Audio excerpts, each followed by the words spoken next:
뭐라고요? 56억? 하하! 한국이 요즘 좀 힘든가 보네요? 일본 대표단의 조롱에 세계가 발칵 뒤집혔습니다. 무려 9,800억 원을 쏟아부어 올림픽 역사상 가장 화려한 재팬하우스를 세운 일본.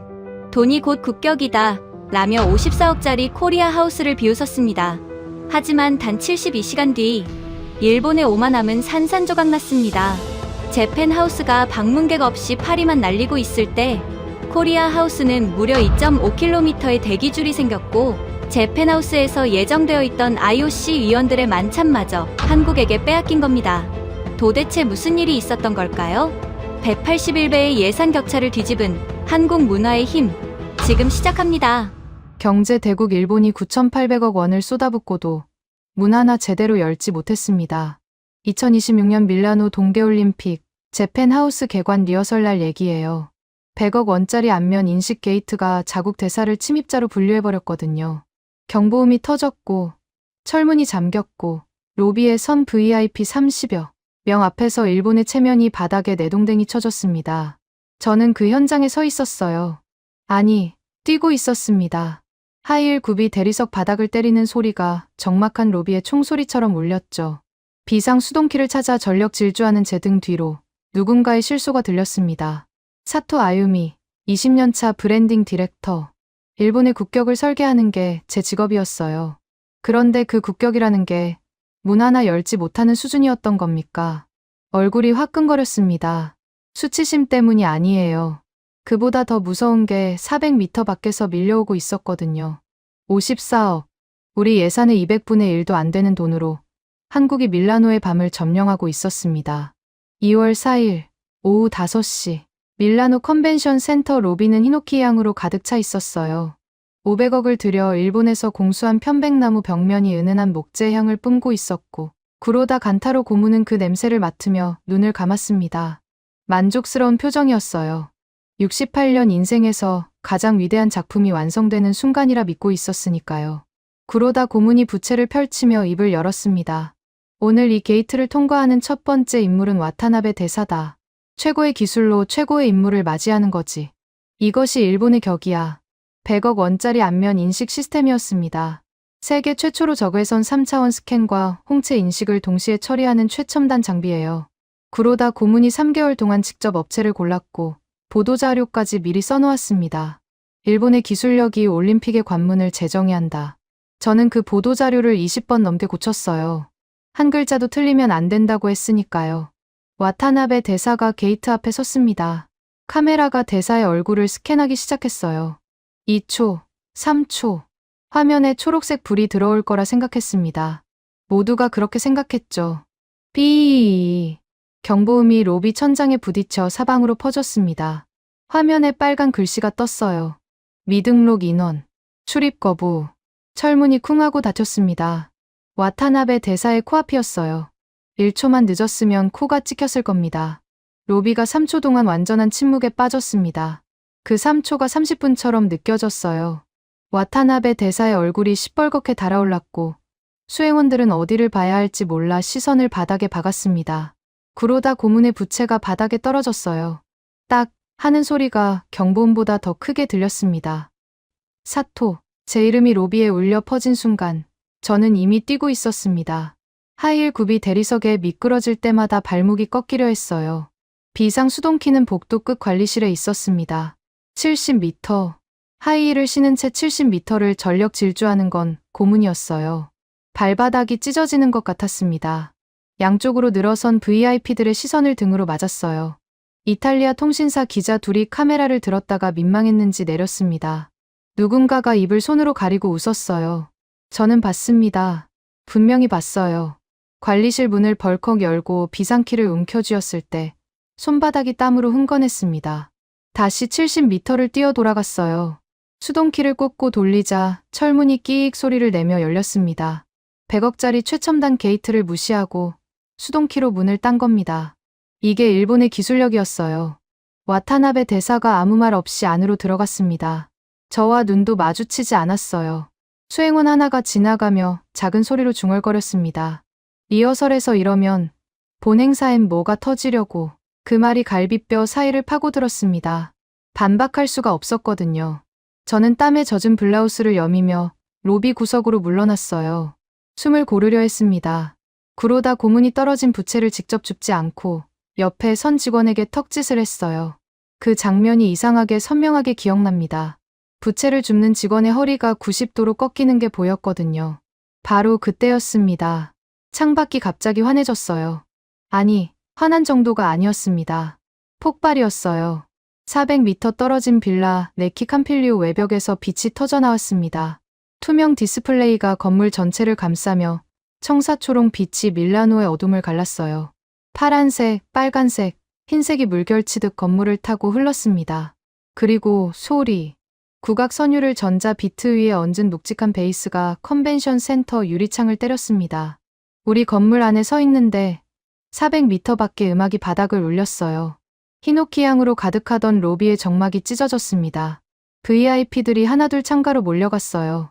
아까까지 와타나베 대사의 굴욕극을 구경하던 사람들이 이제는 창밖에 빛에 홀린 표정으로 서 있었습니다.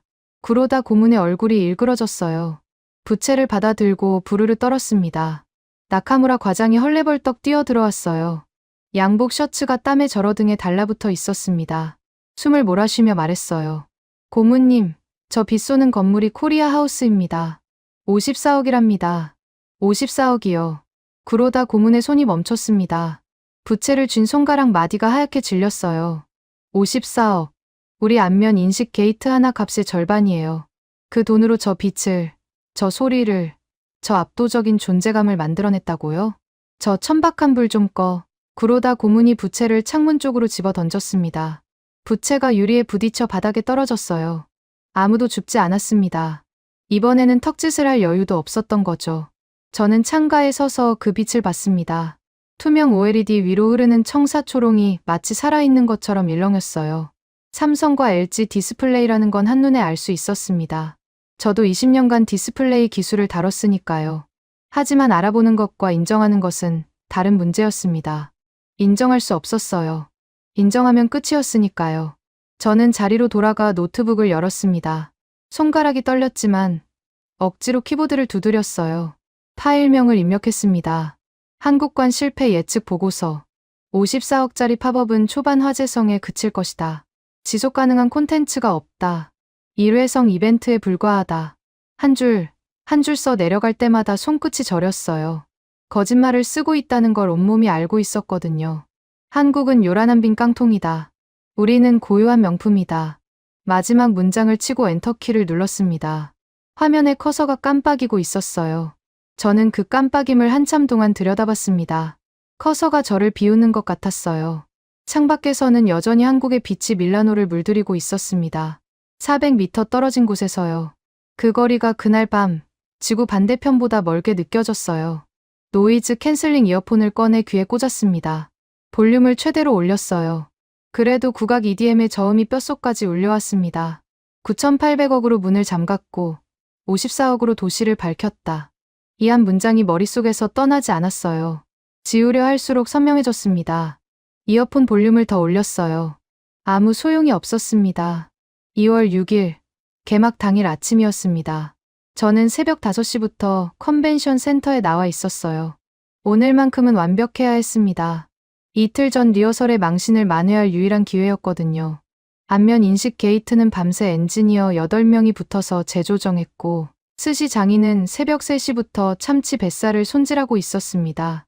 구로다 고문은 6시에 도착해서 히노키 벽면을 손수건으로 쓱 문질렀어요. 먼지 한 톨 없는 걸 확인하고 나서야 고개를 끄덕였습니다. 오늘은 세계가 일본의 격을 목격하는 날이다. 저는 그 말을 받아 적으며 고개를 숙였어요. 20년 동안 해온 동작이었습니다. 구로다 고문이 말하면 저는 적고 고개를 숙이고 실행합니다. 그게 제 역할이었어요. 생각은 필요 없었습니다. 아니, 금지되어 있었죠. 9시, 개관 시각이었습니다. 정문 게이트가 초록불로 켜졌고 안내 직원 12명이 양쪽으로 도열했어요. 백합향이 나는 디퓨저가 로비 전체에 퍼졌고 조명은 교토 료칸의 은은함을 재현했습니다. 완벽했어요. 적어도 눈에 보이는 것들은요. 10시. 1시간이 지났는데 아무도 오지 않았습니다. 안내 직원들이 서로 눈치를 보기 시작했어요. 저는 예약 시스템 화면을 열었습니다. 방문 예약자 수가 표시되는 칸이 있었는데 숫자가 이상했어요. 0이 떠 있었습니다. 시스템 오류라고 생각했어요. 당연히 그래야 했으니까요. 리허설 때 안면 인식이 말썽을 부렸으니 예약 시스템도 연동 오류가 난 거라고요. 나카무라 과장을 불렀습니다.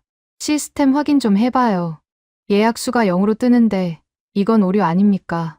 나카무라 과장이 노트북을 가져와 로그를 확인했어요. 2분, 3분. 과장의 얼굴에서 혈색이 빠지는 게 보였습니다. 키보드를 두드리는 손이 점점 빨라졌어요. 그리고 멈췄습니다.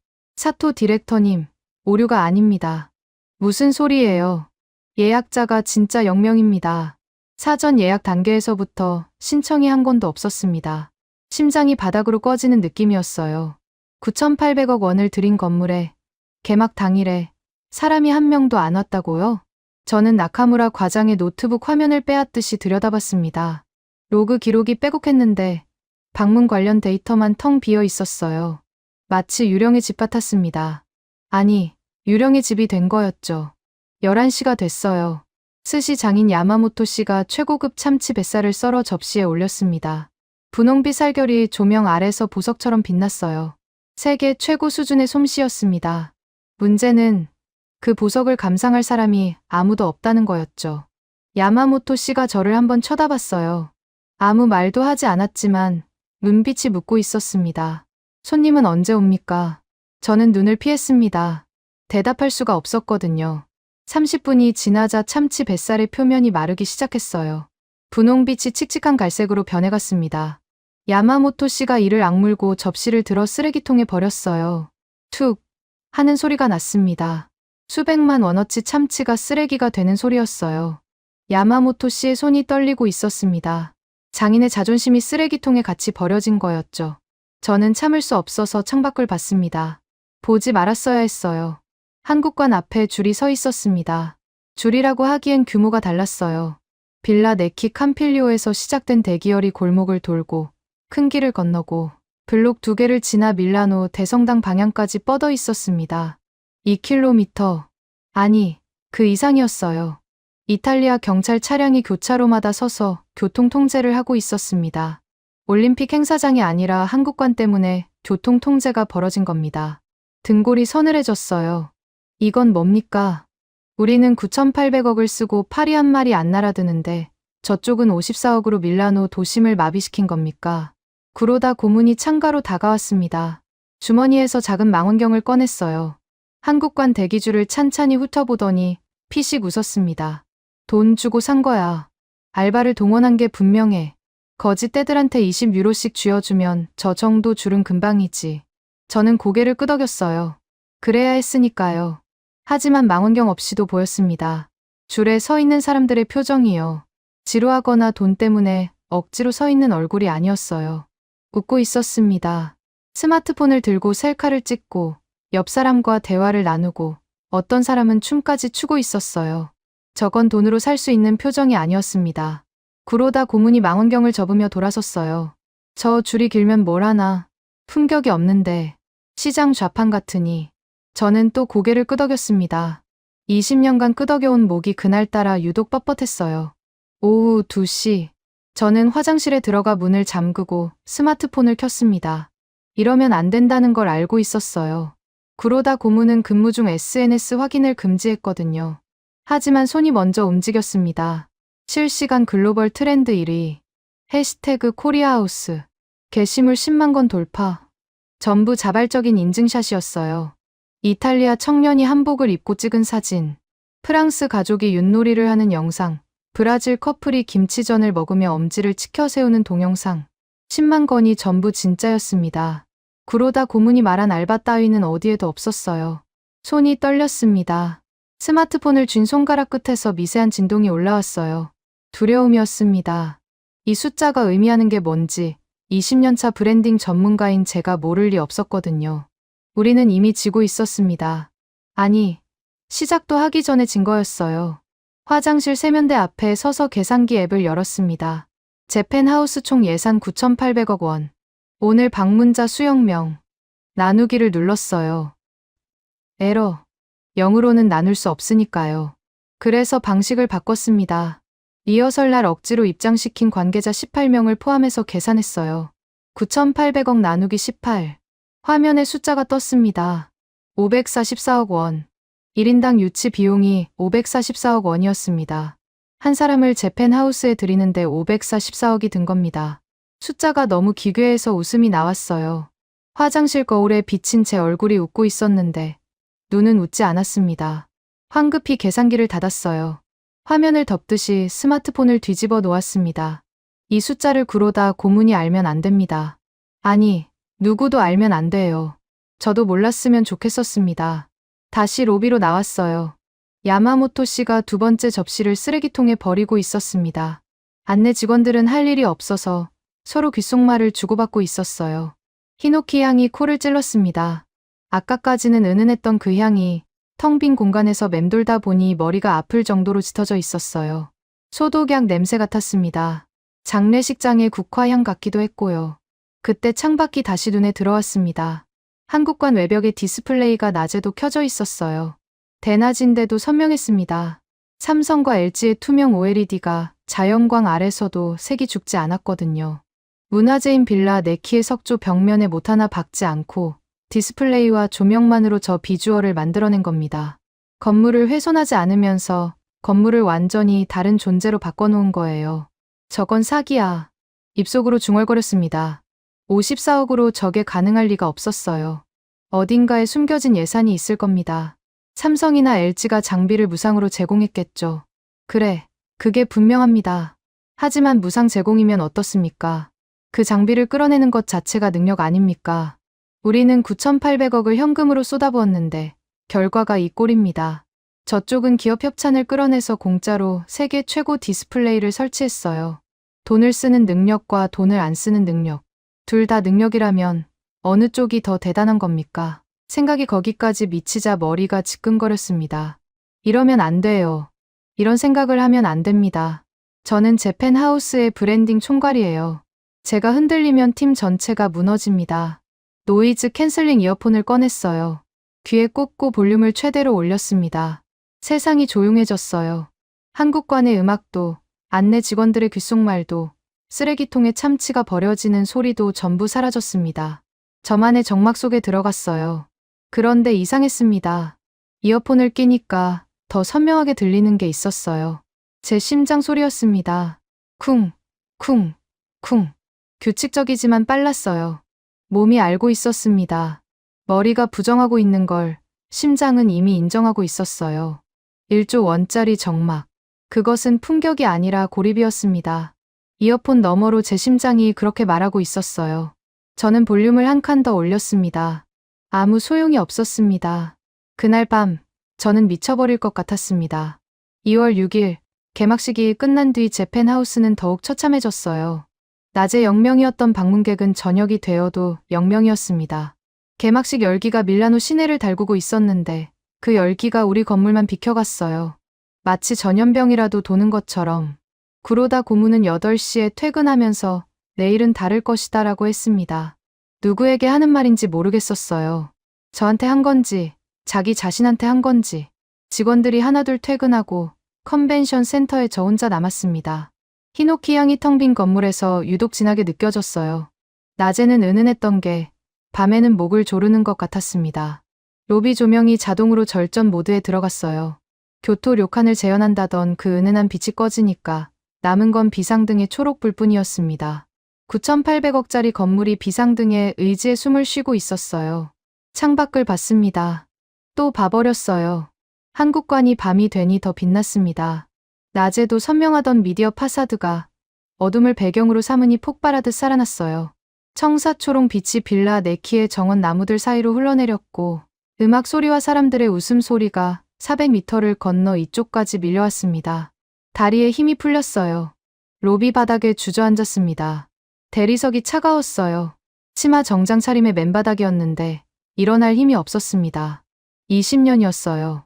20년 동안 저는 일본의 브랜드를 설계하면서 일본이 세계 최고라고 믿어왔습니다. 아니, 믿도록 훈련받았어요. 구로다 고문의 첫 번째 가르침이 뭐였는지 아십니까? 의심하지 마라. 일본은 의심의 대상이 아니다. 저는 그 말을 가슴에 새겼습니다. 20년 동안 한 번도 의심하지 않았어요. 그런데 오늘 텅 빈 로비 바닥에 앉아서 400m 밖의 빛을 바라보니 의심이 아니라 확신이 밀려왔습니다. 우리가 틀렸다는 확신이요. 저는 벌떡 일어났어요. 이상한 충동이 몸을 지배했습니다. 가봐야 한다. 직접 봐야 한다. 머리가 아니라 다리가 먼저 움직였어요. 사무실로 뛰어들어가 로커를 열었습니다. 비상용으로 넣어둔 검정 후드티와 청바지가 있었어요. 흰색 정장을 벗었습니다. 블라우스의 단추를 풀 때 손가락이 떨렸어요. 긴장 때문이 아니었습니다. 흰 정장을 벗는 행위 자체가 20년간 입어온 껍데기를 벗는 것처럼 느껴졌거든요. 후드티를 뒤집어 쓰고 모자를 깊숙이 눌렀습니다. 거울을 봤어요. 사토 아유미가 아닌 이름 없는 관광객이 서 있었습니다. 비상구로 나왔어요. 밀라노의 2월 밤 공기가 뺨을 때렸습니다. 영하 2도. 후드티 하나로는 부족했지만 추위 따위 신경 쓸 여유가 없었습니다. 400m. 재팬 하우스에서 코리아 하우스까지의 거리예요. 걸으면 5분이면 되는 거리입니다. 그 5분이 20년보다 길었어요. 걸음을 옮길 때마다 뒤에서 히노키 향이 잡아끄는 것 같았습니다. 돌아가. 내 자리는 저기야. 내가 거기 가면 배신이야.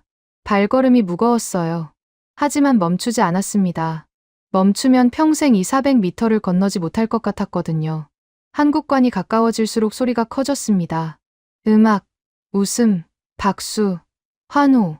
아까 이어폰으로 막으려 했던 모든 소리가 벽 없이 쏟아져 왔어요. 빌라 네키의 철문 앞에 도착했을 때 저는 숨을 멈췄습니다. 줄이 없었어요. 낮에 2km 넘게 늘어서 있던 대기줄이 사라져 있었습니다. 대신 입구 옆에 QR코드가 붙어 있었어요. 스마트폰을 꺼내 찍었습니다. 화면에 메시지가 떴어요. 현재 대기 시간 0분. 줄 서지 마시고 정원에서 자유롭게 즐기세요. 눈을 의심했습니다. 다시 읽었어요. 세 번째 읽고 나서야 글자가 눈에 들어왔습니다. 줄 서지 마시고 정원에서 자유롭게 즐기세요. 이건 제가 아는 시스템이었어요. 2006년 토리노. 제가 설계했던 그 시스템이었습니다. 스마트 웨이팅. 방문객이 줄을 서는 대신 주변을 즐기도록 유도하고 순서가 오면 알림을 보내는 방식. 제가 25살에 기획서를 썼고 구로다 고문이 면전에서 찢어버렸던 바로 그 아이디어. 손이 떨렸어요. 스마트폰을 쥔 손가락이 하얘졌습니다. 이건 우연일 수 없었어요. 하지만 지금은 생각할 때가 아니었습니다. 발이 이미 정원 안으로 향하고 있었거든요. 빌라 네키의 정원에 들어서는 순간 숨이 막혔습니다. 아름다워서가 아니에요. 살아있어서요. 400년 된 석조 정원에 수백 명의 사람이 뒤섞여 있었습니다. 국적이 전부 달랐어요. 터번을 두른 인도인 옆에서 금발의 스웨덴 청년이 윷을 던지고 있었고 아프리카 전통 의상을 입은 여성이 한국 응원단과 어깨를 걸고 사진을 찍고 있었습니다. 누가 손님이고 누가 주인인지 구분이 안 됐어요. 아니, 구분 자체가 없었습니다. 정원 한쪽에서 K-팝 EDM이 흘러나왔고 20대로 보이는 젊은이 서너시 한국 아이돌 안무를 따라하고 있었어요. 못 추는 사람도 있었는데 아무도 비웃지 않았습니다. 오히려 박수를 치고 환호했어요. 재팬 하우스에서는 숨소리도 조심해야 했는데 여기서는 소리를 질러도 되는 분위기였습니다. 에이, 일본관 가봤어요? 누군가 이탈리아어로 말을 걸었습니다. 움찔했어요. 들켰나 싶어서 모자를 더 깊이 눌렀는데 돌아보니 20대 초반의 이탈리아 청년이었습니다. 곱슬머리에 큰 눈, 코르크 마개를 목걸이로 건 수수한 차림새. 이름은 마르코라고 했어요. 저기 큰 건물 있잖아요. 일본 거. 거기 가봤는데 장례식장 같아서 무서웠어요. 문도 안 열리고 사람도 없고 냄새가 이상하고 심장을 칼로 긋는 것 같았습니다. 장례식장. 이 청년이 재팬 하우스를 장례식장이라고 불렀어요. 저는 그 장례식장을 3년 동안 설계한 사람이었습니다. 그런데 여기는요? 마르코가 양팔을 쫙 벌리며 빙글 돌았어요. 여기는 진짜 집 같아요. 할머니 집에 놀러 온 느낌이랄까. 아, 할머니 집이 밀라노에 있으면 이런 느낌일 거예요. 집. 마르코가 한국관을 집이라고 불렀습니다. 저는 대꾸를 못했어요. 미소만 지었는데 그 미소가 얼마나 어거지였는지 모릅니다. 마르코는 제 표정을 눈치채지 못하고 손을 흔들며 정원 안쪽으로 사라졌어요. 저는 벤치에 앉았습니다. 다리에 힘이 없었어요. 장례식장과 집, 두 단어가 머릿속에서 충돌했습니다. 20년 동안 저는 장례식장을 짓고 있었던 겁니까? 품격이라는 이름으로, 격조라는 포장지로 사람을 밀어내는 공간을 만들어 온 겁니까? 그때 자원봉사자가 다가왔어요. 한국인 여성이었습니다. 회색 패딩 조끼 위에 명찰이 달려 있었는데 한글로 된 이름은 읽지 못했어요. 영어 이름이 병기되어 있었습니다. 손에 종이컵을 들고 있었어요. 추우시죠? 따뜻한 거 드세요. 종이컵을 받았습니다. 갈색 액체에서 김이 모락모락 올라왔어요. 향이 이상했습니다. 커피인데 커피 같지 않았어요. 달콤한 캐러멜 향에 살짝 쓴 뒷맛이 코끝을 건드렸습니다. 이게 뭐예요? 믹스커피요. 한국에서 가장 많이 마시는 커피예요. 아, 맥심 모카골드라고. 한 모금 마셨습니다. 혀끝에 단맛이 퍼졌어요. 그리고 따뜻함이 목을 타고 내려갔습니다. 위장까지 닿았어요. 온몸이 풀리는 것 같았습니다. 이건 뭡니까? 재팬하우스에서 준비한 10만 원짜리 말차보다 이 종이컵 하나가 훨씬 따뜻했어요. 가격으로 따지면 100원도 안 될 거예요. 그런데 200원짜리가 10만 원짜리를 이기고 있었습니다. 두 번째 모금을 마셨어요. 세 번째, 네 번째. 정신을 차리니 컵이 비어 있었습니다. 바닥에 남은 갈색 가루를 들여다봤어요. 눈이 뜨거워졌습니다. 젠장. 믹스커피가 달았습니다. 눈물이 날 만큼 달았어요. 이건 커피 맛 때문이 아니었습니다. 이 공간이, 이 사람들이, 이 온기가 만들어내는 무언가가 종이컵에 담겨 있었어요. 재팬하우스에는 없는 거였습니다. 9,800억을 써도 살 수 없는 거였어요. 400m. 재팬하우스와 한국관 사이의 거리가 고작 400m였습니다. 그런데 이 400m를 사이에 두고 한쪽은 죽어 있었고 한쪽은 살아 있었어요. 9,800억짜리 신축 건물보다 54억짜리 새빵이 훨씬 더 살아있는 공간이었습니다. 머리가 아니라 피부로, 혀로, 코로 느꼈어요. 부정할 수가 없었습니다. 빈 종이컵을 쥐고 정원을 나왔습니다. 빌라 네키의 철문을 지나 어두운 골목으로 접어들었어요. 400m를 되돌아가야 했습니다. 재팬하우스로요. 발걸음이 올 때보다 더 무거웠어요. 올 때는 호기심이라도 있었는데 돌아가는 길에는 패배감밖에 남지 않았습니다. 컨벤션 센터 비상구에 도착해서 문을 열었어요. 히노키 향이 확 밀려왔습니다. 2시간 전까지 익숙했던 그 향이 이제는 낯설었어요. 아니, 낯선 게 아니었습니다. 불쾌했어요. 코를 막고 싶었습니다. 사무실에 들어가 로커를 열고 흰 정장을 다시 꺼냈어요. 후드티를 벗고 블라우스 단추를 잠갔습니다. 치마를 입고 하이힐을 신고 거울 앞에 섰어요. 마담 요아쿠가 돌아와 있었습니다. 완벽한 무채색, 흠 없는 자세, 감정 없는 눈. 하지만 거울 속에 저와 진짜 저 사이에 400m짜리 균열이 생겨버렸어요. 종이컵은 비상구 옆 쓰레기통에 버렸습니다. 버리면서 손끝에 남은 온기가 한참 동안 사라지지 않았어요.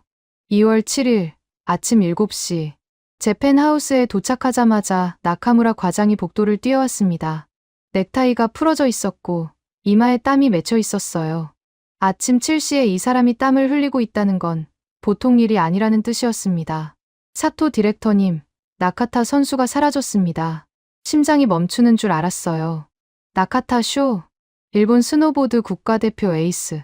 이번 올림픽에서 금메달이 유력한 일본 스포츠의 간판이었습니다. 그 선수가 사라졌다고요? 언제부터요? 어젯밤 10시 이후로 연락이 안 됩니다. 숙소에도 안 돌아왔고 전화도 꺼져 있어요. 저는 나카무라 과장의 눈을 봤습니다. 공포가 서려 있었어요. 올림픽 기간에 자국 에이스가 실종되면 그건 단순한 사고가 아니라 국제적 스캔들이 되니까요. 구로다 고문에게 보고가 올라갔습니다. 3분 만에 고문실 문이 벌컥 열렸어요. 구로다 고문의 얼굴이 시뻘갰습니다. 손에 쥔 부채가 부들부들 떨리고 있었어요. 납치다. 틀림없어. 경찰에 연락해. 인터폴도 넣어. 고문님, 아직 납치라고 단정하기엔 이른데요. 그럼 뭐야? 일본 국가대표가 허공으로 증발했다는 거야? 구로다 고문의 고함이 복도를 울렸습니다. 직원들이 고개를 숙이고 눈치를 봤어요. 저는 입을 다물었습니다. 이 상황에서 구로다 고문에게 반론을 제기하는 건 자살 행위였으니까요. 하지만 머릿속에서 한 가지 장면이 떠올랐어요. 어젯밤 한국관 정원에서 본 풍경이었습니다. 국적 상관없이 뒤섞여 웃고 떠들던 사람들. 선수 라운지가 지하에 있다는 안내 표지판. 그리고 정원 벤치에서 들었던 한마디. 어떤 유럽 선수가 친구에게 했던 말이에요. 지하에 안마의자 있는데 거기서 자도 되나 봐. 직감이었습니다. 근거라고 할 수도 없는 그냥 몸이 아는 느낌이었어요. 나카타 선수가 거기 있을 거라는 확신이 들었습니다. 구로다 고문이 경찰 연락을 지시하는 사이 저는 슬쩍 사무실을 빠져나왔어요. 어젯밤과 같은 비상구로 나갔습니다. 이번에는 후드티로 갈아입을 시간도 없었어요. 흰 정장 차림 그대로 400m를 걸었습니다. 하이힐 굽이 밀라노 아침에 자갈길에 박히며 비틀거렸지만 속도를 늦추지 않았어요. 한국관에 도착했을 때 아침 8시인데도 사람들이 있었습니다. 자원봉사자 2~3명이 정원 테이블을 닦고 있었고 어디선가 고소한 냄새가 풍겨왔어요. 김치전 기름 냄새였습니다. 아침부터요. 제 펜하우스에서는 상상할 수 없는 풍경이었어요. 우리 쪽은 소독약 냄새로 하루를 시작했으니까요. 지하 선수 라운지로 가는 계단을 찾았습니다. 안내 표지판이 한글, 영어, 이탈리아어로 적혀 있었어요. 계단을 내려가는데 발걸음이 주저됐습니다. 만약 나카타 선수가 여기 없으면 저는 적진의 흰 정장을 입고 쳐들어간 바보가 되는 겁니다. 하지만 있으면 더 큰 문제였어요. 일본 에이스가 한국관에서 밤을 보냈다는 건 구로다 고문에게는 핵폭탄급 소식이었으니까요. 지하 라운지 문을 열었습니다. 조명이 어두웠어요. 따뜻한 공기가 밀려왔고 은은한 조명 아래 안마의자 6대가 줄지어 있었습니다. 그중 맨 끝 의자에서 누군가가 담요를 덮고 누워 있었어요. 운동화를 신은 발이 의자 밖으로 삐져나와 있었습니다. 나이키 한정판, 나카타 슈의 시그니처였어요. 가까이 다가갔습니다. 나카타 선수가 안마의자 등받이를 끝까지 젖히고 깊이 잠들어 있었어요. 입가에 뭔가 묻어 있었습니다. 만두피 부스러기였어요. 옆 테이블에 비비고 도시락 빈 용기가 놓여 있었고 생수병이 반쯤 비어 있었습니다. 이 녀석은 한국관 지하에서 한국 만두를 먹고 한국 안마의자에서 잠을 잔 겁니다. 일본 국가대표가요. 나카타 선수. 어깨를 흔들었어요. 나카타가 눈을 비비며 고개를 들었습니다. 저를 알아보는데 3초 걸렸어요. 알아본 순간 얼굴이 하얗게 질렸습니다. 사토 디렉터님? 지금 일본관 전체가 당신을 찾고 있어요. 구로다 고문이 경찰에 납치 신고까지 하려 했다고요. 나카타가 벌떡 일어났습니다. 담요가 바닥에 떨어졌어요. 잠이 덜 깬 얼굴에 공포가 스쳤습니다. 하지만 그 공포는 실종 소동 때문이 아니었어요. 일본관으로 돌아가야 한다는 사실 때문이었습니다. 나카타의 다음 말이 그걸 증명했어요. 디렉터님, 제발 일본관으로 데려가지 마세요. 거긴 감옥이에요. 감옥. 어제 이탈리아 청년 마르코가 한국관을 집이라고 불렀고 오늘 일본 국가대표 에이스가 일본관을 감옥이라고 불렀습니다. 장례식장, 감옥, 집. 사람들이 붙이는 이름이 진실을 말해주고 있었어요. 거기서 밥 먹을 때도 각 잡고 먹어야 합니다. 등 펴고 젓가락 각도 맞추고 소리 내면 안 되고 밥 먹는 건지 시험 보는 건지 모르겠어요. 체할 것 같아서 도저히 못 있겠었습니다. 나카타가 빈 도시락 용기를 가리켰어요. 여기는 맛있습니다. 비비고 만두가 이렇게 맛있는 줄 몰랐어요. 한국 선수들이 먹어보라고 건네줬는데 한 입 먹고 멈출 수가 없었습니다. 저는 아무 말도 할 수 없었어요. 혀가 굳은 것 같았습니다. 나카타 선수의 말 하나하나가 제 펜하우스에 관해 못을 받고 있었거든요. 그때 라운지 안쪽에서 웃음소리가 들렸습니다. 고개를 돌리니 구석 테이블에 선수 대여섯 명이 둘러앉아 있었어요. 한국 선수 넷, 그리고 나머지는 일본 유니폼이었습니다. 나카타만 온 게 아니었어요. 일본 선수가 더 있었습니다. 한국 선수 하나가 일본 선수에게 핫팩을 건네고 있었어요. 일본어로 서투르게 말했습니다. 이거 붙이면 진짜 따뜻해요. 허리에 붙여봐요. 일본 선수가 고맙다며 받았어요. 상대는 며칠 뒤 같은 종목에서 맞붙을 경쟁자였습니다. 메달을 놓고 다투게 될 사이예요. 그런데 핫팩을 나눠주고 있었습니다. 간식도요. 견과류 봉지를 뜯어 일본 선수 앞에 놓으며 많이 드세요라고 했어요. 적대감이 없었습니다. 경계심도요. 경쟁자에게 간식과 핫팩을 나눠주는 이 사람들에게서 보인 건 적대감이 아닌 동료였어요. 같은 경기장에서 뛰는 동료. 국적이 다를 뿐 같은 눈밭 위에 서는 사람들. 한국 선수들은 그걸 알고 있었습니다. 재팬 하우스에서는 상상도 못할 장면이었어요. 구로다 고문이 이걸 봤으면 적에게 무장해제 당했다며 난리가 났을 겁니다. 하지만 여기에 적은 없었어요. 처음부터 없었습니다.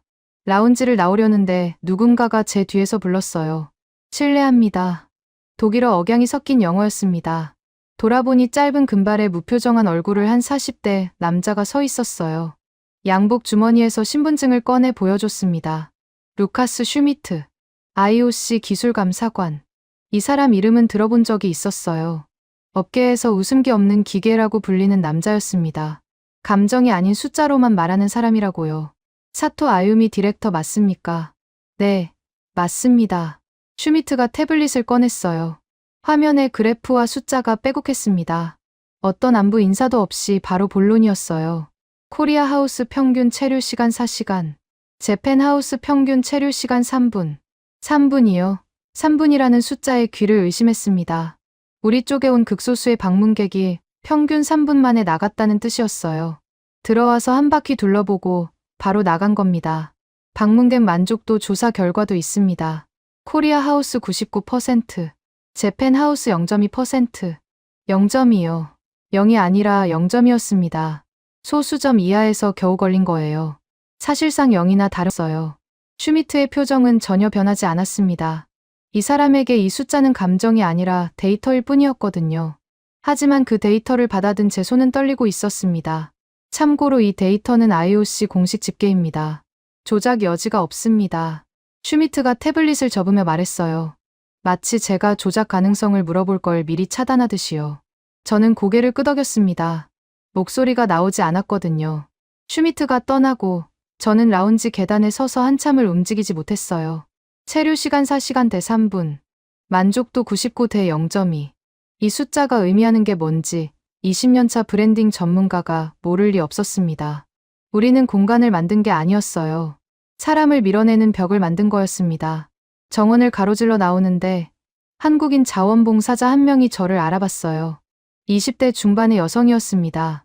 눈이 동그래지더니 두 손을 모았어요. 혹시 사토 아유미 디렉터님 아니세요? 들켰습니다. 심장이 쿵 내려앉았어요. 여기서 신분이 발각되면 곤란했습니다. 한국관에 잠입한 일본 디렉터. 내일 아침 뉴스감이었어요. 제 이름이 한지민인데요. 대학교 2학년 때 디렉터님 인터뷰를 봤어요. 월간 디자인 2006년 3월 5. 숨이 멎었습니다. 2006년 3월 5. 제가 25살에 토리노 올림픽 기획안을 발표했던 인터뷰였어요. 구로다 고문이 기획서를 찍기 전에 나간 기사였습니다. 제가 가장 빛나던 순간의 기록이자 제가 가장 철저하게 묻어버린 과거였어요. 그 인터뷰 보고 문화 기획자의 꿈을 키웠어요. 디렉터님이 말씀하셨잖아요. 문화는 관람하는 게 아니라 참여하는 거라고. 그 한마디가 제 인생을 바꿨습니다. 한지민이 고개를 깊이 숙였어요. 눈에 물기가 맺혀 있었습니다. 저는 서 있을 수가 없었어요. 무릎에 힘이 빠졌습니다. 겨우 버텼어요. 겨우. 저는 디렉터님의 롤모델이에요. 아, 디렉터님이 저의 롤모델이에요. 한지민이 긴장했는지 말을 더듬었습니다. 그 모습이 20년 전의 저 같았어요. 기획서를 들고 구로다 고문 앞에 서서 떨던 25살의 사토 아유미. 열정으로 가득 차서 세상을 바꿀 수 있다고 믿었던 그때의 저. 고맙습니다. 겨우 두 마디를 짜냈어요. 목소리가 갈라졌습니다. 더 말하면 무너질 것 같았거든요. 한지민에게 가볍게 목례를 하고 돌아섰습니다.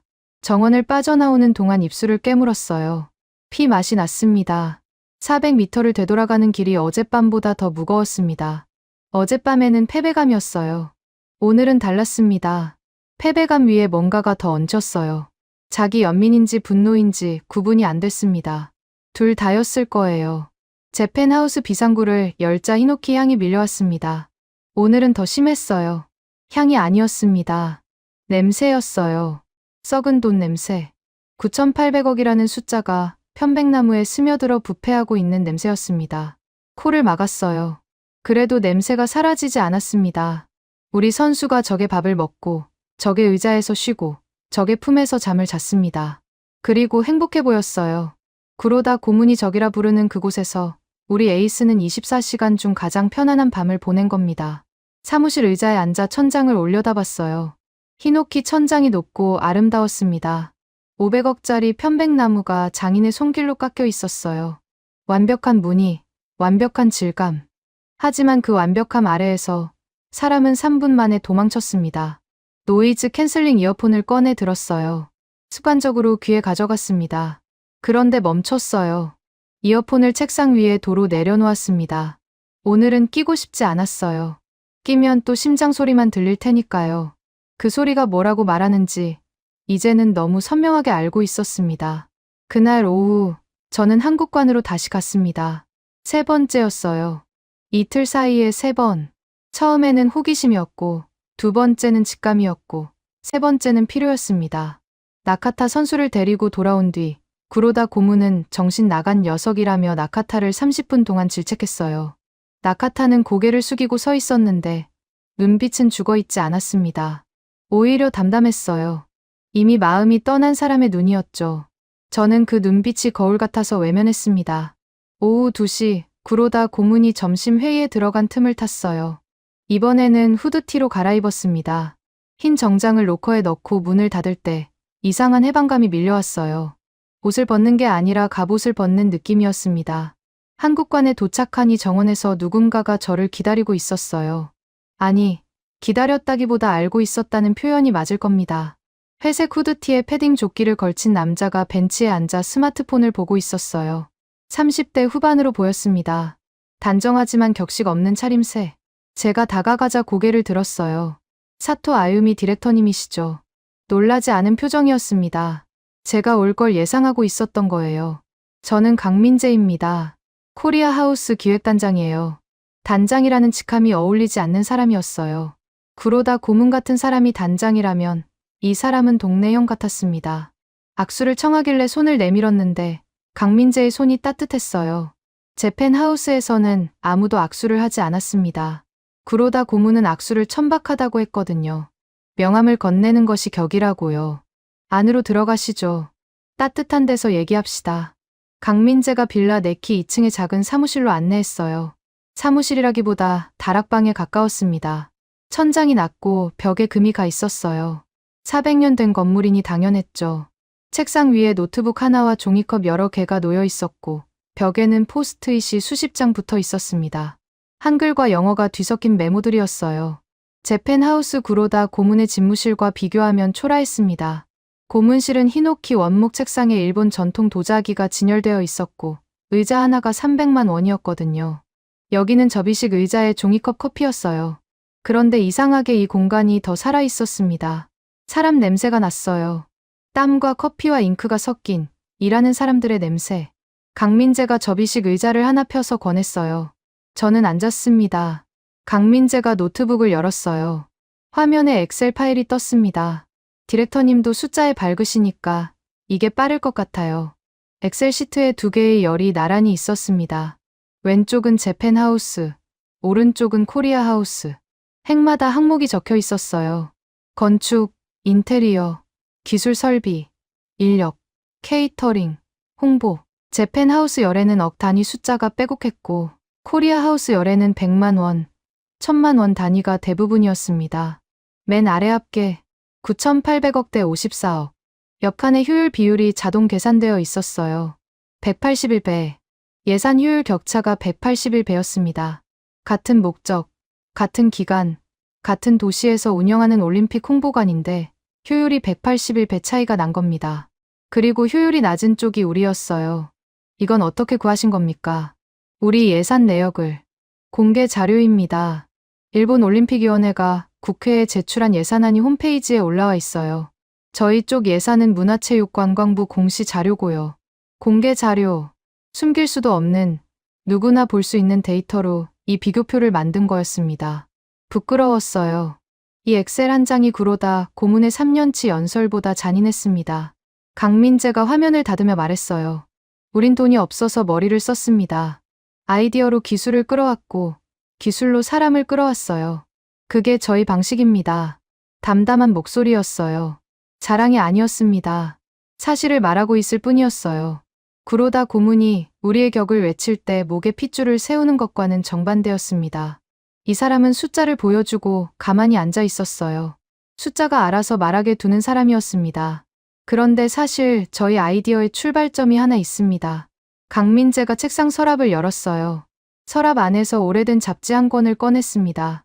표지가 바랬고 모서리가 접혀 있었어요. 수십 번 넘게 읽은 흔적이었습니다. 강민재가 잡지를 테이블 위에 놓았어요. 월간 디자인 2006년 3월 5. 심장이 멈췄습니다. 아니, 멈춘 게 아니라 터질 것 같았어요. 그 잡지를 20년 만에 다시 봤습니다. 표지에 제 사진이 있었어요. 25살의 사토 아유미. 짧은 단발에 눈이 반짝이던 얼굴. 웃고 있었습니다. 지금의 저와는 완전히 다른 사람이었어요. 강민재가 잡지를 펼쳤습니다. 접힌 페이지가 저절로 열렸어요. 너무 많이 펼쳐서 종이가 그 자리를 기억하고 있었던 거예요. 인터뷰 기사였습니다. 제목이 눈에 들어왔어요. 문화는 관람이 아니라 참여다. 25세 일본인 기획자의 선언. 기사 옆에 제가 그린 기획안 스케치가 실려 있었습니다. 스마트 웨이팅 시스템 흐름도, 디지털 미러 인터랙션 설계도, 무료 나눔 부스 배치도. 2006년에 제가 토리노 올림픽을 위해 그렸던 설계도들이었어요. 구로다 고문이 천박하다며 기획서를 면전에서 찢어버린 바로 그 내용. 강민재가 잡지 옆에 태블릿을 나란히 놓았습니다. 태블릿 화면에는 코리아 하우스의 현재 시스템 설계도가 떠 있었어요. 스마트 웨이팅 QR코드 동선, 디지털 미러 인터랙티브 존, 무료 나눔 프로그램 운영표, 잡지와 태블릿을 번갈아 봤습니다. 똑같았어요. 20년 전 제 스케치와 지금 한국관의 시스템이 겹쳐졌습니다. 개념이 같은 수준이 아니었어요. 구조가, 동선이, 철학이 100% 일치했습니다. 대학교 3학년 때 이 잡지를 읽었어요. 강민재가 잡지 표지를 손가락으로 쓸었습니다. 그때 기획자가 되겠다고 결심했습니다. 사토 디렉터님이 말씀하신 참여형 문화 공간이라는 개념이 머릿속에 박혔어요. 졸업 논문도 이걸로 썼고 첫 프로젝트도 이 개념을 기반으로 설계했습니다. 강민재의 목소리가 조금 떨렸어요. 이 사람도 감정이 있었습니다. 숫자 뒤에 숨겨두고 있었을 뿐이에요. 그런데 나중에 알게 됐습니다. 디렉터님의 이 기획안이 실현되지 못했다는 거요. 일본 내부에서 폐기됐다고. 저는 입술을 깨물었어요. 폐기. 정확한 표현이었습니다. 구로다 고문은 제 기획서를 제 눈앞에서 두 쪽으로 찢었어요. 천박해. 올림픽 홍보가는 놀이터가 아니야. 그 말이 20년 동안 귀에서 떠나지 않았습니다. 저는 그 뒤로 한 번도 자기 생각을 말하지 않았어요. 시키는 대로 했습니다. 색깔을 지웠고, 목소리를 지웠고, 마담 요아쿠가 됐습니다. 강민재가 자리에서 일어나 허리를 깊이 숙였습니다. 90도가 아니라 그 이상이었어요. 이마가 거의 무릎에 닿을 것 같았습니다. 일본이 버린 당신의 꿈을 우리가 주었습니다. 고맙습니다. 그 한마디에 무너졌어요. 다리에 힘이 풀렸습니다. 접이식 의자에서 미끄러지듯 바닥에 주저앉았어요. 20년 동안 쌓아올린 벽이 한꺼번에 무너지는 소리가 들렸습니다. 귀가 아니라 가슴으로 들었어요. 한국이 제 아이디어를 훔친 줄 알았습니다. 어제 한국관 입구에서 스마트 웨이팅을 봤을 때 질투가 치밀었어요. 내 거잖아. 내가 먼저 생각한 건데. 그런데 틀렸습니다. 한국은 제 아이디어를 훔친 게 아니었어요. 제가 버린 꿈을 주워서 닦아낸 거였습니다. 바닥에 떨어진 종이 쪽지를 주워 올려 20년에 걸쳐 보석으로 갈아낸 거예요. 눈물이 터졌습니다. 참을 수가 없었어요. 소리를 죽이려 했는데 목구멍에서 울음이 솟아올랐습니다. 사무실이 좁아서 울음소리가 벽에 부딪혀 돌아왔어요. 제 울음소리를 제가 듣고 있었습니다. 내가 틀린 게 아니었어. 입에서 말이 새어나왔어요. 일본어도 아니고 영어도 아닌 그냥 소리에 가까웠습니다. 내가 맞았어. 20년 전에 내가 맞았던 거야. 20년이었습니다. 구로다 고문에게 기획서를 찢긴 그날부터 저는 자신이 틀렸다고 믿었어요. 천박한 아이디어를 냈던 철없는 20대. 그렇게 규정하고 묻어버렸습니다. 그런데 20년이 지나 밀라노의 낡은 다락방에서 제 아이디어가 살아 숨 쉬고 있었어요. 제가 죽인 줄 알았던 꿈이 바다 건너 한국이라는 나라에서 꽃을 피우고 있었습니다. 한국에 진 게 아니었어요. 저는 20년 전에 저 자신에게 진 거였습니다. 25살의 사토 아유미가 지금의 사토 아유미를 이긴 거예요. 잡지 표지에서 웃고 있는 그 얼굴이 바닥에 주저앉아 우는 지금의 제 얼굴을 내려다보고 있었습니다. 강민재가 아무 말 없이 종이컵을 하나 내밀었어요. 갈색 가루가 담긴 봉지를 뜯어 컵에 넣고 뜨거운 물을 부었습니다. 맥심 모카 골드. 어젯밤 정원에서 마셨던 그 믹스커피였어요. 천천히 드세요. 강민재의 목소리가 부드러웠습니다. 재촉하지 않았어요. 위로의 말도 하지 않았습니다. 그냥 커피를 건네고 자기 자리로 돌아가 앉았어요. 서랍에서 서류를 꺼내 읽기 시작했습니다. 제가 울든 말든 자기 일을 하는 거였어요. 그 무심함이 오히려 편했습니다. 동정받는 것보다 무시당하는 게 나았어요. 아니, 무시가 아니었습니다. 공간을 주는 거였어요. 울 시간을 주는 거. 종이컵을 두 손으로 감쌌습니다. 뜨거웠어요. 손바닥이 데일 것 같았는데 놓을 수가 없었습니다. 이 온기가 생명줄 같았거든요. 한 모금 마셨어요. 어젯밤과 같은 맛이었습니다. 달콤하고 살짝 쓰고 따뜻했어요. 그런데 오늘은 눈물 맛이 섞여 있었습니다. 짠맛이 단맛 위에 얹혀서 이상한 조화를 이루고 있었어요. 두 번째 모금, 세 번째 모금. 울음이 조금씩 잦아들었습니다. 종이컵이 반쯤 비었을 때 가슴 안에서 무언가가 꿈틀거렸어요. 슬픔이 아니었습니다. 분노도 아니었어요.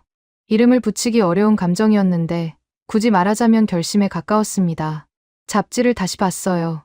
표지에 25살 사토 아유미가 웃고 있었습니다. 그 웃음이 묻고 있었어요. 이제 어떻게 할 거야? 종이컵을 내려놓았습니다. 눈물 자국을 소매로 닦았어요. 강민재가 고개를 들었습니다. 커피 한 잔 더 드릴까요? 아니요. 목소리가 갈라졌지만 또렷했어요. 20년 만에 처음으로 제 목소리가 제 귀에 들렸습니다. 충분합니다. 자리에서 일어났어요. 바지에 묻은 먼지를 털었습니다. 강민재에게 목례를 했어요. 강민재도 고개를 숙였습니다. 그리고 말했어요. 디렉터님, 저희 팀에 자리 하나 있습니다. 관심 있으시면 언제든. 저는 웃었어요. 울고 난 직후라 웃음이 울음처럼 들렸을 겁니다. 고마운 말씀이에요. 하지만 지금은 돌아가야 할 곳이 있습니다. 사무실을 나왔어요. 계단을 내려가며 스마트폰을 꺼냈습니다. 메모장을 열고 파일명을 입력했어요. 마녀의 설계도. 그 아래에 부제를 적었습니다. 우리가 벌인 혁신. 9,800억이 어디에 어떻게 쓰였는지, 54억이 어떻게 그 181배의 효율을 만들어냈는지, 20년 전에 폐기된 아이디어가 어떻게 바다 건너에서 부활했는지 전부 쓸 거였습니다. 400m를 걸어 돌아가는 길. 발걸음이 달랐어요. 어젯밤의 무거움도 오늘 아침의 조급함도 아니었습니다. 단단했어요. 흰 정장을 벗은 채 밀라노의 오후 햇살을 맞으며 걸었습니다. 후드티 주머니에 손을 넣었어요. 왼손에 스마트폰이, 오른손에는 비어있는 종이컵이 쥐어져 있었습니다. 컵을 버리지 않았더라고요. 무의식이었어요. 제 펜하우스 비상구 앞에 서서야 깨달았습니다. 어젯밤에는 버렸던 컵을 오늘은 가져온 거였어요. 컵을 들여다봤습니다. 바닥에 갈색 자국이 남아 있었어요. 믹스커피와 눈물이 마른 자국. 비상구 문을 열었습니다. 히노키 향이 밀려왔어요. 저는 코를 막지 않았습니다. 이 냄새가 싫은 게 아니라 이 냄새의 정체를 이제 알았으니까요. 이건 나무 향이 아니었어요. 20년 동안 제 목을 졸라온 올가미의 냄새였습니다. 사무실에 들어가 로커를 열었어요. 흰 정장이 걸려 있었습니다. 손을 뻗었다가 멈췄어요. 3초 동안 정장을 들여다봤습니다. 그리고 로커 문을 닫았어요. 후드티 차림 그대로 의자에 앉아 노트북을 열었습니다. 쓰기 시작했어요. 마녀의 설계도. 첫 문장부터 손가락이 멈추지 않았습니다. 2월 8일 아침 8시. 제 펜하우스 회의실에 들어서자 구로다 고문이 이미 앉아 있었습니다. 평소와 달랐어요. 부채를 접은 채 테이블 위에 내려놓고 양손을 깍지 낀 자세였습니다. 입꼬리가 올라가 있었어요. 웃고 있었습니다. 구로다 고문이 웃을 때는 두 가지 경우뿐이에요. 아주 만족하거나 아주 위험하거나. 사토, 앉아.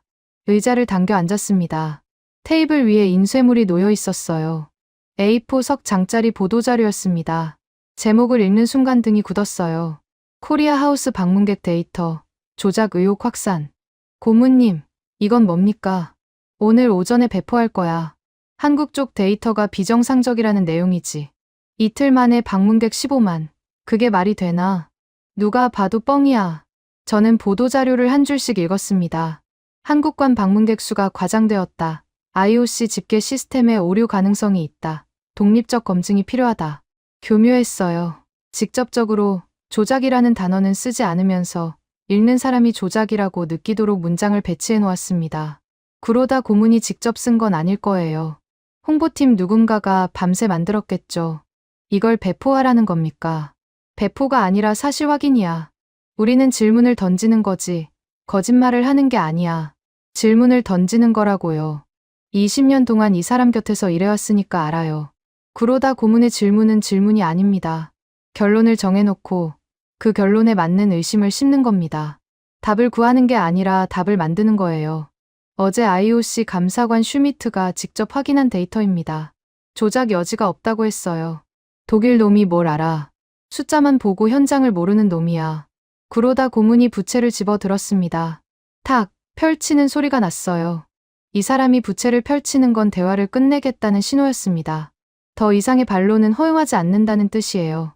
10시까지 주요 통신사에 뿌려. 끝.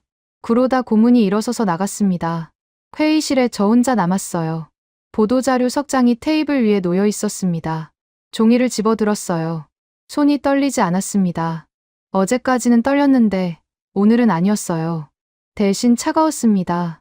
손끝부터 팔꿈치까지 얼음을 만진 것처럼 차가웠어요. 보도자료를 스캐너에 올렸습니다. PDF로 변환했어요. 파일명을 입력하려다 멈췄습니다. 커서가 깜빡이고 있었어요. 이틀 전 한국관 실패 예측 보고서를 쓸 때도 커서가 이렇게 깜빡였습니다. 그때는 거짓을 쓰면서 손끝이 저렸어요. 오늘은 달랐습니다. 저리지 않았어요. 분명했거든요. 이건 쓰면 안 되는 글이었습니다. 보도자료 파일을 선택했어요. 마우스 오른쪽 버튼을 눌렀습니다. 삭제. 확인창이 떴어요. 영구 삭제하시겠습니까? 네. 클릭했습니다. 파일이 사라졌어요. 스캐너 위에 종이 원본을 집어서 반으로 접었습니다. 다시 반으로, 또 반으로 주머니에 넣었어요. 노트북을 열었습니다. 어젯밤부터 쓰기 시작한 파일이 화면에 떴어요. 마녀의 설계도, 우리가 벌인 혁신. 27페이지까지 완성되어 있었습니다. 9,800억 원의 예산이 어디로 흘러갔는지 항목별 지출 내역과 효과 분석이 표로 정리되어 있었어요. 54억짜리 한국관과의 비교표도 넣었습니다.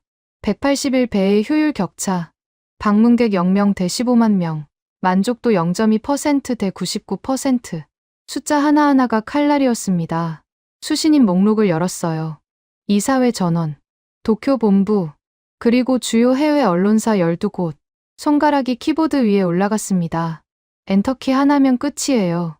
20년 경력, 3년간의 프로젝트, 구로다 고문과의 관계, 업계에서의 평판. 전부 끝납니다. 엔터키를 바라봤어요. 작은 직사각형 키 하나가 세상에서 가장 무거워 보였습니다. 3초, 5초, 10초가 지났어요. 20년 전 표지 사진이 떠올랐습니다. 25살의 저, 웃고 있던 얼굴. 그 얼굴이 묻고 있었어요. 아직도 고민하고 있어? 엔터키를 눌렀습니다. 전송 완료. 화면 하단에 알림이 떴어요. 수신인 32명에게 발송 완료. 되돌릴 수 없었습니다. 되돌리고 싶지도 않았어요. 목에 걸려있던 아이디 카드를 벗었습니다. 사토 아유미, 브랜딩 총괄 디렉터. 사진 속에 저는 무표정했어요. 마담 요아코의 얼굴이었습니다. 아이디 카드를 테이블 위에 던졌어요. 플라스틱이 나무 위에 부딪히는 소리가 탁 났습니다. 회의실 문이 벌컥 열렸어요. 구로다 고문이 서 있었습니다. 스마트폰을 쥔 손이 떨리고 있었어요. 화면에 제 메일이 열려 있는 게 보였습니다. 구로다 고문의 얼굴이 하얗게 질려 있었어요. 20년 동안 한 번도 본 적 없는 표정이었습니다. 분노도 경멸도 아닌 공포였어요. 사토, 지금 뭘 한 거야? 저는 더 이상 이 유령의 집 관리인을 하지 않겠습니다. 제 목소리가 이렇게 또렷했던 적이 있었나요? 20년 동안 목소리를 죽이고 살았는데 오늘은 회의실 벽이 울릴 만큼 선명했습니다. 구로다 고문의 오른손이 올라왔어요. 부채가 아니었습니다. 맨손이었어요. 손바닥이 제 왼뺨을 향해 날아왔습니다. 20년 전 기획서를 찢을 때와 같은 동작이었어요. 그때는 종이를 찢었고 오늘은 사람을 치려는 거였습니다. 저는 그 손을 잡았어요. 처음이었습니다. 20년 만에 처음으로 구로다 고문의 손을 막았습니다. 손목을 쥔 순간 놀라울 정도로 가늘었어요. 68세 노인의 손목이었습니다. 이 가느다란 손목에 20년 동안 짓눌려 살았다는 사실이 한심했어요. 밀쳐냈습니다. 세게는 아니에요. 하지만 확실하게 구로다 고문이 반발짝 물러났어요. 눈이 동그래졌습니다. 부하 직원에게 밀쳐난 건 이 사람 인생에서 처음이었을 겁니다. 그 손에서 썩은 냄새가 납니다. 제가 한 마리 맞나 싶었어요. 입에서 나온 순간 제 귀가 놀랐습니다. 하지만 후회하지 않았어요. 사실이었으니까요. 돌아섰습니다. 뒤를 보지 않았어요. 회의실 문을 나서며 구로다 고문의 숨소리가 거칠어지는 게 들렸지만 발걸음을 멈추지 않았습니다. 복도를 걸었어요. 직원들이 양쪽에서 저를 쳐다봤습니다. 이메일을 이미 본 사람도 있었을 거예요. 상관없었습니다. 복도 끝에 쓰레기통이 있었어요. 흰색 정장 재킷을 벗었습니다. 20년 동안 입어온 껍데기를 재킷을 공처럼 구겨서 쓰레기통에 처박았어요. 흰천이 검은 봉투 안으로 빨려 들어갔습니다. 비상구를 밀고 나왔어요. 밀라노의 2월 아침 공기가 폐를 채웠습니다. 차가웠지만 히노키 향보다 1000배는 상쾌했어요. 비상구를 나서자마자 스마트폰이 울리기 시작했습니다. 도쿄 본부, 이사회 비서실, 홍보팀장. 번호가 쉴 새 없이 떴어요. 전화를 받지 않았습니다. 받을 이유가 없었거든요. 이미 보낸 메일은 되돌릴 수 없고 제가 할 말은 27페이지 안에 전부 담겨 있었으니까요. 한 블록을 걸었을 때 진동이 멈췄어요. 그리고 3초 뒤 다른 종류의 알림이 떴습니다. 뉴스 속보였어요. 일본 경제신문이 먼저 받아서 쏜 거였습니다. 재팬하우스 내부 고발, 9,800억 예산 낭비 폭로. 제 이름이 기사 첫 줄에 박혀 있었어요. 사토 아유미, 전 재팬하우스 브랜딩 총괄. 전 이미 과거형이 되어 있었습니다. 카페에 들어가 구석자리에 앉았어요. 에스프레소를 시켰는데 마시지 않았습니다. 스마트폰 화면만 들여다봤어요. 기사가 퍼지는 속도가 눈에 보였습니다. 일본 경제신문에서 교도통신으로, 교도통신에서 로이터로, 로이터에서 AP로 1시간 만에 전 세계 주요 통신사가 이 뉴스를 물었어요. 댓글창이 불타고 있었습니다. 일본 쪽은 둘로 갈렸어요. 배신자, 매국노라는 욕설과 용기 있는 내부 고발이라는 응원이 반반이었습니다. 한국 쪽은 실시간 검색어 1위에 제 이름이 올라 있었어요. 마담 블랭크. 누군가가 제 별명을 밈으로 만들었더라고요. 흰 정장을 입은 여자가 정장을 벗어 던지는 애니메이션이었는데 벗은 자리에서 무지갯빛이 터져 나왔습니다. 웃겨야 하는데 웃기지 않았어요. 코끝이 시큰했습니다. 오전 11시쯤이었어요. 카페 TV에서 속보 자막이 흘렀습니다. IOC 위원장 토마스 바흐, 오늘 예정된 재팬하우스 만찬 취소. 에스프레소 잔을 내려놓았어요. 바흐 위원장은 이번 올림픽에서 각국 홍보관을 순회 방문하는 일정이 있었습니다. 재팬하우스 만찬은 구로다 고문이 6개월 전부터 준비한 행사였어요. 10,000원짜리 코스 요리를 12가지 구성하고 미슐랭 3스타 셰프 3명을 동시에 투입하는 역대급 만찬이었습니다. 구로다 고문의 표현을 빌리자면 일본이라는 작품의 완성편이었어요.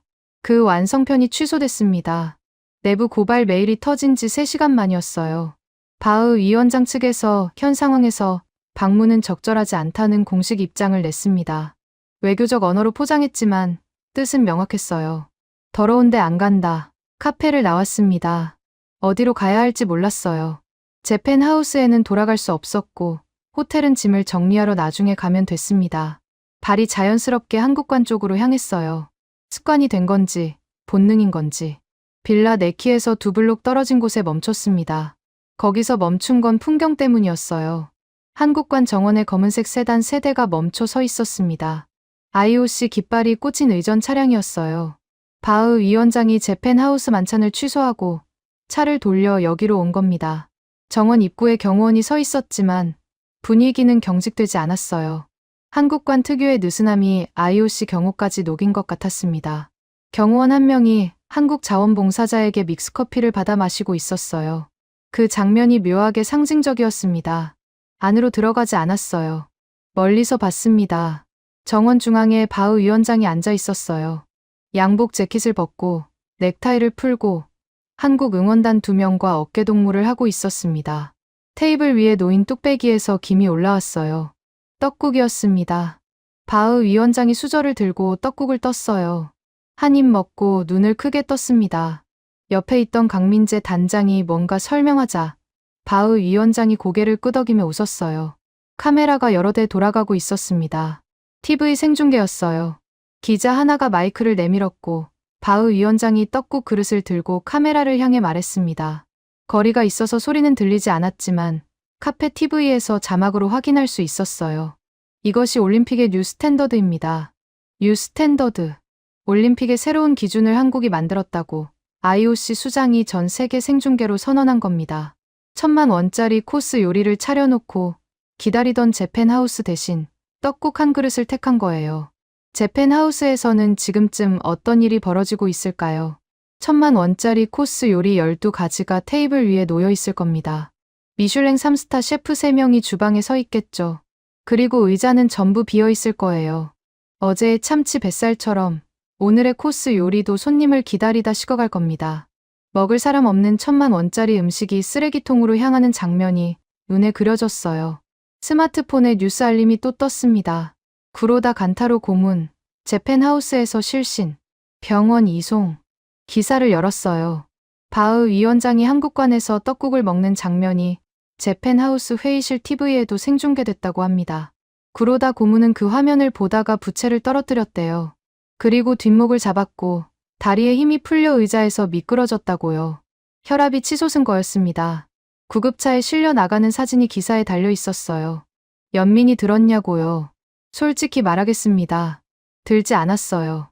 20년 동안 한 번도 연민을 받아본 적이 없는 사람에게 연민을 베풀 여유가 없었습니다. 다만 한 사람의 세계가 무너지는 건 어떤 경우에도 가볍지 않다는 건 알았어요. 오후가 되자 도미노가 시작됐습니다. 밀라노 시장이 기자회견에서 재팬하우스 건물을 비효율의 표본이라 불렀어요. 다음 계약 파기를 검토하겠다는 발언까지 나왔습니다. 프랑스 올림픽위원회와 이탈리아 문화부 관계자들이 한국관 시스템 도입을 공식 요청했다는 소식도 들렸어요. 54억짜리 설계도가 유럽 전체로 퍼져나가고 있었습니다. SNS에서는 더 빠르게 움직였어요. 이탈리아 틱톡 인플루언서 줄리아가 올린 코리아 파티라는 제목의 영상이 오후 3시에 2천만 뷰를 찍었고 저녁 8시에 1억 뷰를 돌파했습니다. 영상 속에서 줄리아는 한국관 정원에서 케이팝에 맞춰 춤을 추고 김치전을 먹고 한복을 입어보고 윷놀이를 하고 있었어요. 댓글상이 3개가 전부 같은 내용이었습니다. 일본과는 무덤이고 한국과는 축제다. 성벽이 무너지고 있었어요. 구로다 고문이 20년에 걸쳐 쌓아올린 돈과 권위와 배타성의 성벽이 하루 만에 무너지고 있었습니다. 그리고 성벽이 무너진 자리에 광장이 드러났어요. 한국이 만든 누구나 들어올 수 있는 광장. 해가 졌습니다. 밀라노의 2월 밤은 빨리 찾아왔어요. 저는 한국관에서 3블록 떨어진 벤치에 앉아 있었습니다.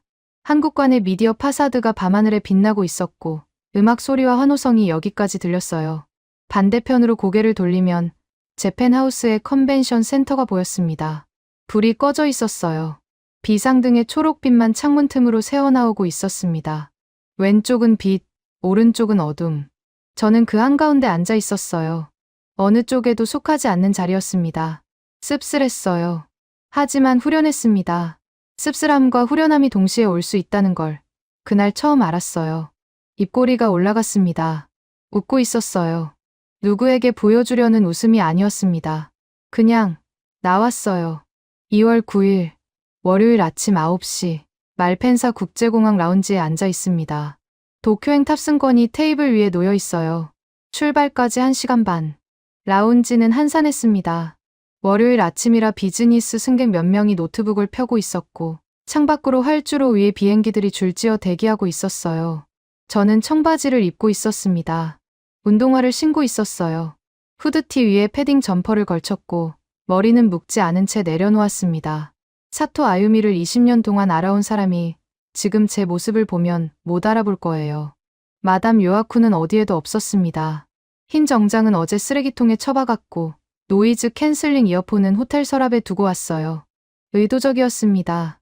다시 꺼내 쓸 생각이 없었거든요. 테이블 위에 2가지가 놓여 있었습니다. 한국관 팝업 스토어에서 산 두쫑쿠 하나, 그리고 맥심 모카골드 봉지 하나. 어제 저녁 한국관 앞을 지나가다 팝업 스토어가 보여서 줄을 섰어요. 30분을 기다렸습니다. 20년 동안 줄을 서본 적이 없었어요. 그러다 고문 곁에 있으면 모든 줄을 건너뛸 수 있었거든요. VIP 패스, 전용 통로, 사전 예약, 기다림이라는 게 제 사전에 없었습니다. 그런데 그 30분이 싫지 않았어요. 앞에 서 있던 이탈리아 아주머니가 말을 걸었거든요. 두쫑쿠가 뭐냐고, 맛있냐고, 한국 과자냐고. 저는 모른다고 했어요. 처음 사보는 거라고. 아주머니가 웃으면서 그럼 같이 첫 경험이네라고 했습니다. 줄에 서서 모르는 사람과 웃는 경험. 9,800억으로도 살 수 없는 경험이었어요. 두쫑쿠 봉지를 뜯었습니다. 쿠키가 하나 들어 있었어요. 겉은 마시멜로로 덮여 있었고 위에 코코아 가루가 뿌려져 있었습니다. 한 입 크게 베어 물었어요. 겉이 부드럽게 눌렸습니다. 마시멜로가 이에 감겼어요. 그런데 그 안에서 바삭한 식감이 올라왔습니다. 카다이프라는 면 같은 게 겹겹이 들어 있었거든요. 부드러운 줄 알았는데 바삭했어요. 달콤한 줄 알았는데 고소했습니다. 겉과 속이 달랐어요. 예상을 뒤집었습니다. 한국이라는 나라가 그랬어요.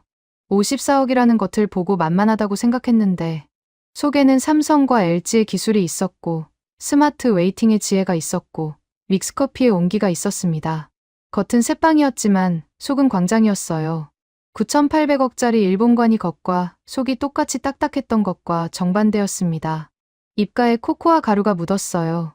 손등으로 닦으려다 멈췄습니다. 닦지 않았어요. 20년 동안 한 점의 얼룩도 허용하지 않았던 마담 요아쿠는 죽었습니다. 입가에 코코아를 묻힌 채 웃었어요. 옆 테이블에 비즈니스맨이 쳐다봤는데 상관없었습니다. 승무원을 불렀어요. 뜨거운 물을 받을 수 있냐고 물었습니다. 종이컵에 뜨거운 물을 받아 돌아왔어요. 맥심 모카골드 봉지를 뜯었습니다. 갈색 가루를 컵에 털어넣고 뜨거운 물을 부었어요. 얇은 막대로 저었습니다. 향이 올라왔어요. 달콤하고 살짝 쓴, 이제는 익숙한 향. 한 모금 마셨습니다. 한국관 정원에서 처음 마셨을 때와 같은 맛이었어요. 강민재 단장 사무실에서 울면서 마셨을 때와도 같았습니다. 달콤하고 따뜻하고 어딘가 허술한 맛. 미슐랭 3스타의 정교함은 없었어요. 하지만 이 허술함이 좋았습니다. 완벽하지 않아서 편했어요. 9,800억짜리 코스 요리보다 이 5,000원짜리 조합이 훨씬 행복했습니다. 두쫑쿠 한 조각과 믹스커피 한 잔. 합쳐서 5,000원이 안 되는 아침이었어요. 제 인생에서 가장 비싼 아침을 먹어왔던 사람이 가장 싼 아침 앞에서 가장 행복한 표정을 짓고 있었습니다. 노트북을 열었어요. 메일함에 읽지 않은 메일이 300건 넘게 쌓여 있었습니다. 대부분 도쿄 본부와 언론사 인터뷰 요청이었어요. 그 사이에 강민재 단장의 메일이 하나 있었습니다. 어제 보낸 게 아니라 오늘 새벽에 보낸 거였어요. 열어봤습니다. 사토 디렉터님, 저희 팀에서 함께 일해보고 싶습니다.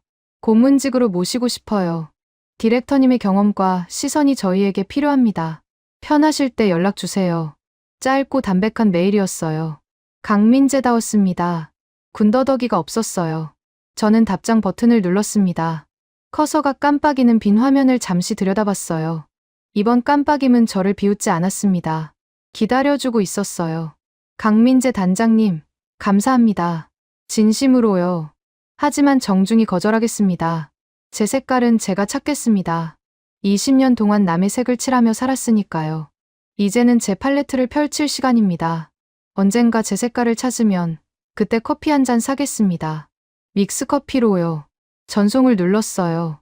이번 엔터키는 가벼웠습니다. 이틀 전 내부 고발 메일을 보낼 때의 무게와는 완전히 달랐어요. SNS 앱을 열었습니다. 프로필 화면이 떴어요. 마담 블랭크. 20년 동안 쓰던 이름이었습니다. 여백의 미학을 신봉하는 미니멀리스트라는 뜻이었죠.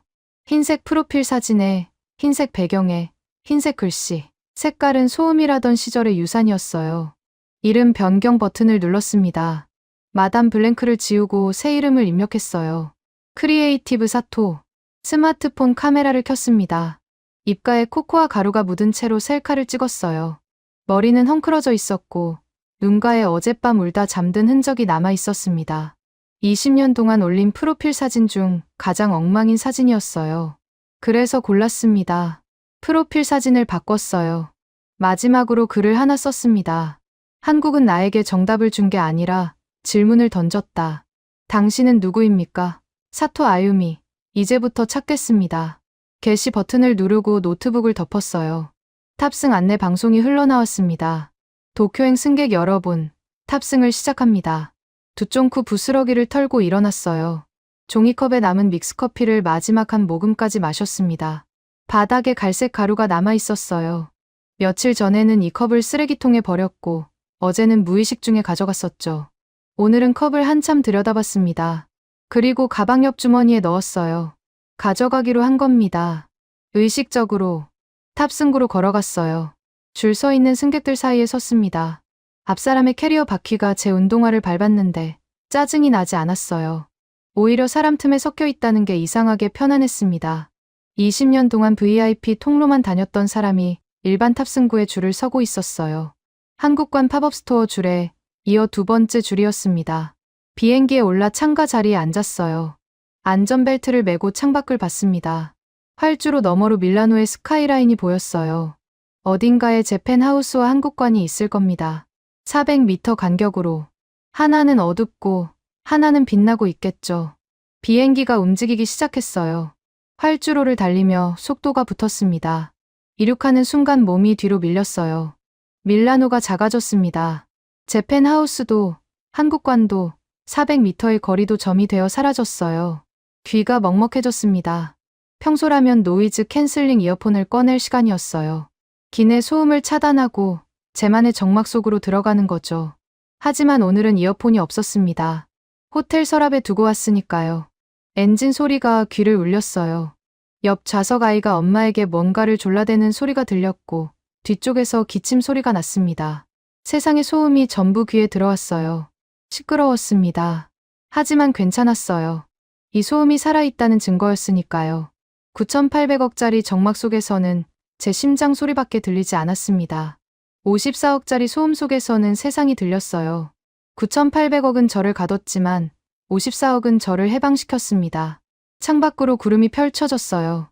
햇살이 비행기 날개 위에 부서지고 있었습니다. 입가에 코코아 가루가 아직 남아 있었어요. 닿지 않았습니다.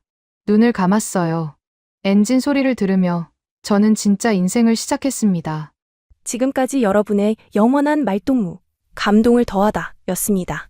세계를 놀라게 한 대한민국. 다음 영상에서도 계속됩니다. 좋은 하루 되세요.